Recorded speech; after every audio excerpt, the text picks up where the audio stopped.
Women of Reddit, what do you wish self-proclaimed nice guys would understand? If you are only acting nice to get laid, that doesn't actually make you a nice person. Romantic comedies are nothing like real life, and using the tactics shown in them will only creep the object of your affections out, not win them over. Being nice is the bare minimum. You should be nice to everyone, not just pretty girls, and you should do it because it's the right thing to do, not because you think it'll get you laid. You have to bring more to the table than just being nice. Actual nice guys don't have to tell a woman they are a nice guy. My husband is a kind-hearted man. A great man. He never once told me he was a good guy or a nice guy. He showed me. So, if you have to tell someone you are nice or good, chances are you probably aren't. Proclaiming yourself a nice guy is the problem. People who are genuinely considerate and decent don't have to declare themselves honest and nice. People know them to be so by their behavior. Behaving nice specifically as a means to impress women as a means to an end is not genuinely being nice. Not a woman, but I lost my best friend over some nice guy BS like this. My so and I had gotten in a fight and he felt the need to console her and let her vent to him. About a week went by and he began asking if she'd like to meet and talk over drinks, etc. At this point the fight was over and we were back to normal. She showed me a message saying I didn't deserve her and that he could treat her better. She deserves someone nicer. Ended up getting in a fight with him and haven't spoken in 3 years. She's still with me and we are getting married next month. The friend zone is made up. Girls lean on it a lot when they don't want to tell a guy that they're unattractive. If a girl says that she doesn't see you in that way, what she means is that she values your friendship but that she doesn't want to duck you. End of story. It's not like you got yourself into this situation by being nice or by trying to be her friend. If you hadn't been nice, she still wouldn't want to duck you.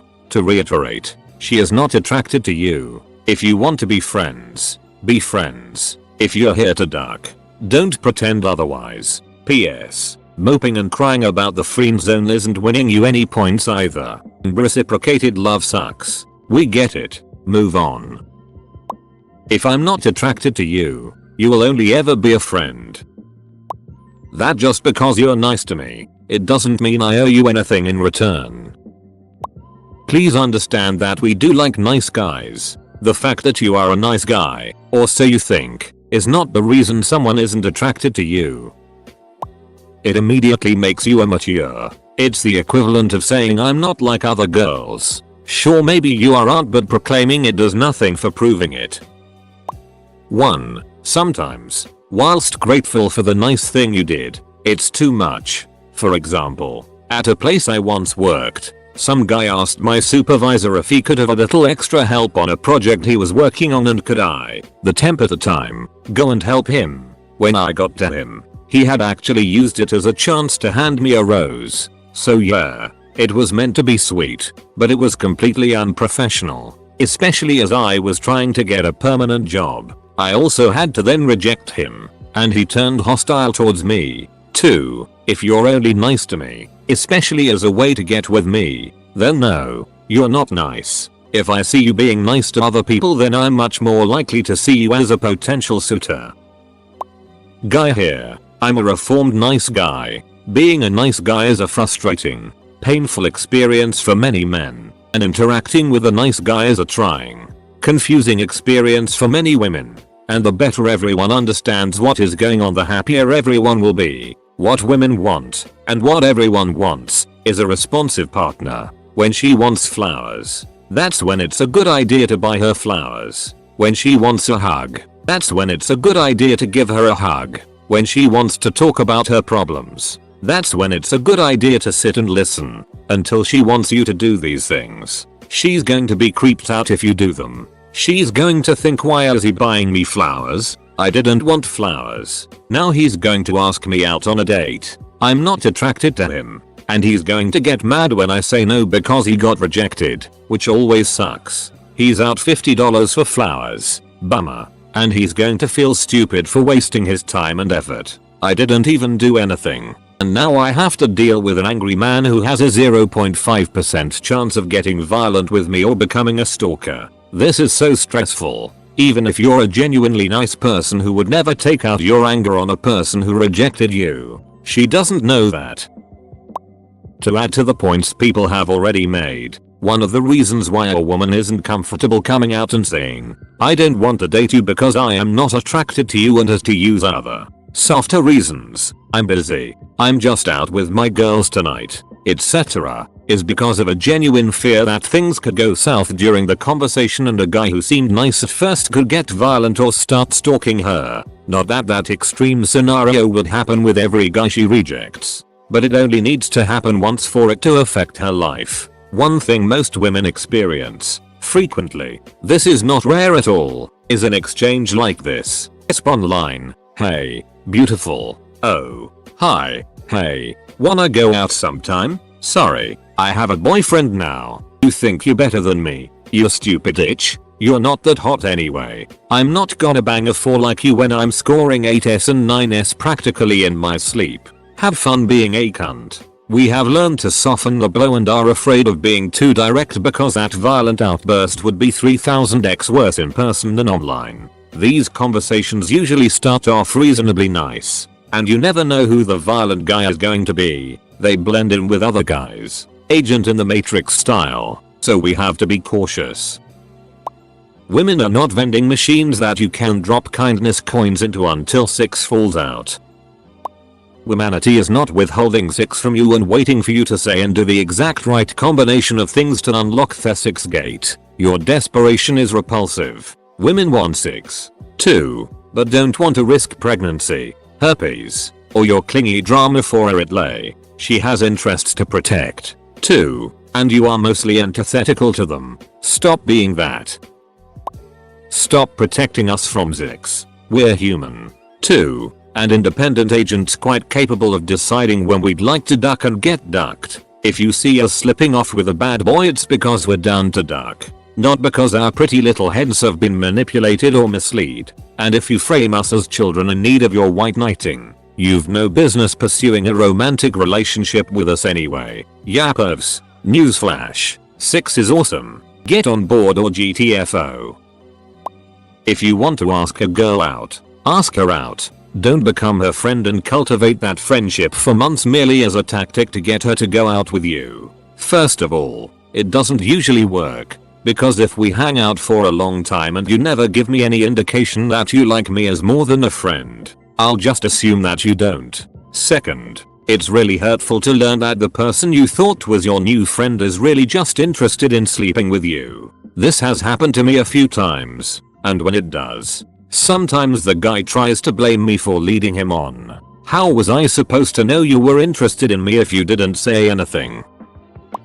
Sex is not a right. It is a privilege. And most of all, it is a choice. You do not get to decide for me. You do not have a right to me. I don't owe you a chance any more than you owe some annoying girl you aren't attracted to a chance. You aren't nice. You are making me uncomfortable when you don't back off. And me calling you on your itty behavior doesn't make me the one at fault. If you were really my friend, you wouldn't make our relationship about your own desire for sex and intimacy from me. I didn't friend zone you. You sex zoned me. And you're a really itty friend if you never even wanted to be friends in the first place. If you pretend to be my friend, then turn on me when I don't want to duck you. You are the one WHO was manipulating me, not the other way around. Desperation is the opposite of sexy, and it very often smells like excessive solicitousness. Reasonably attractive girls are as turned off by a stage 4 clinger as reasonably attractive guys are. You see generosity when you send her a gift you can't really afford. She sees a pressure play and starts worrying about the strings attached. You see friendly interest when you ask her all about her life and take notes. She sees prying and starts worrying that she can't leave her phone unlocked around you. You see TLC when you want to spend lots of time with her doing all the things she likes. She sees a social vampire of guy who doesn't have anything worthwhile of his own going on and starts worrying that you expect her to be rich and me. You see old-fashioned chivalry when you freak out about her opening her own door or offering to split the check or dealing with a creep without male support. She sees a guy who's so insecure he can't stand the thought of a woman autonomously dealing with real adult life and starts worrying about the embarrassing scene you're going to cause when an ex-boyfriend drunk dials her. 1. Being nice is usually the minimum requirement for a partner. For anyone, men or women, straight or not, who wants a good, fulfilling relationship. Don't think you are clearing a high bar just but not being a total asshole. What else have you got to bring to the table? Work on that. 2. Don't think women don't like to go out with nice guys. Almost every woman who is a good loving relationship would describe her partner as someone who is a good, kind, and decent person. So get that out of your head. Only messed up people you wouldn't want to be with anyway are into going out with jerks or alphas or whatever you want to call them. 3. Crushes are often fleeting, so if you are befriending a woman to feel her out for dating, make your move quickly. There is a good chance she has a little crush on you. 2. In the beginning. But if you don't make a move and ask her out, she'll just assume you want to be friends and she will move on to her next crush. That is, crushes that don't become unhealthy infatuations or obsessions. 4. Don't get caught up with women who want to vent about their jerk boyfriends. More often than not this just becomes toxic triangle where she has one guy for sex and romance and one guy for companionship. And nobody is happy. Also, see above comment on crazy people you wouldn't want to be with anyway. Nice guys in a nutshell. When you're legitimately just being a kind person and when you're actually a lesbian and not interested in men. That if you are not attracting the kind of people you're attracted to, then maybe you are the one who has to change. If you are a nice guy and she doesn't want to go out with you, it doesn't mean she wants an abusive asshole for a boyfriend. She just doesn't want you for a boyfriend. I can't count how many times nice guys have lamented that they can't get a date because they're too nice and girls only want guys that are dece. Usually followed up by offhand comments about how they should start being a shat so they'd have better luck. We're human. And we get horny and possess an innate desire to duck and get ducked. 2. Stop protecting us from ourselves. We're independent agents and not children. And if you frame us as children in need of protection, you have no business pursuing a romantic entanglement with us. If you've ever been ditched in favor of a bad boy, it's because we wanted to duck without judgment and shame, which is a typical, healthy desire for men and women above the age of 12 or so. Not a female. Quoting from an unknown source. Okay, you're nice. What everyone should be. The bare minimum of being a decent person. What else? Are you interesting? Funny? Clever? Charming? Talented? Because the guy over there is nice. Also goes to the gym. Volunteers. Has a band with his buddies and is applying to law school. He also doesn't put me on a pedestal for having a V. He challenges me to improve and be a better person. He doesn't give me everything I want. He supports me as I work towards my goals on my own. So what the hell else are you offering? Being nice doesn't get you any points. Your score is 0. Loser. I'm a guy, but one thing I hate is that self-proclaimed nice guys are often unattractive, yet they go for really hot girls and wonder why they don't do well. There's nothing wrong with being unattractive, but they always go for really hot girls and never consider dating people equally attractive as them. And the reality is that hot people often date other hot people and average people often date other average people. It's just kind of how it is. If you're attractive, why not try dating someone who's also attractive? Obviously there are exceptions, but I find this is generally what happens. So I don't get it when those nice guys are like, why is she with him? Why not me? It's like, dude, there's tons of women who would date you, but you have such high standards and you're also a douche. Nice is the absolute bare minimum you have to be.